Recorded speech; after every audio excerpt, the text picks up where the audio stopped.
black low Dr. Martens shoes, black jeans, and a blue sweatshirt with a cut collar. A baggy cut jeans. That once, while wearing them, Yariv opened their zipper, wrote mine with a black marker below my belly button, and took a picture. Another time I wore them, he told me I've gained weight. I hated him.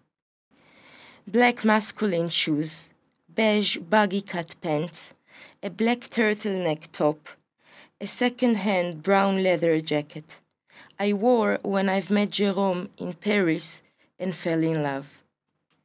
Blue corduroy jacket with flowers, black miniskirt, and the blue stockings with flowers that I wore when I flew back in the autumn and walked with Yariv down the street and wanted to hurt him with the things I've said.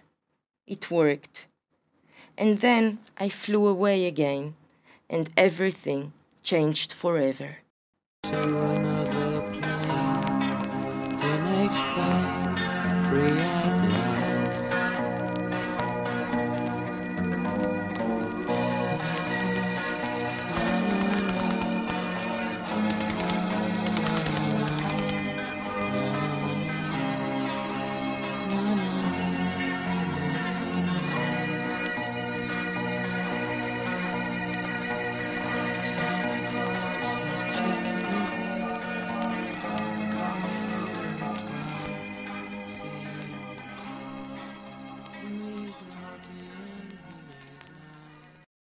"96 days of expectations, 20 hours of watching a quality film, and 15 hours of watching an old musical.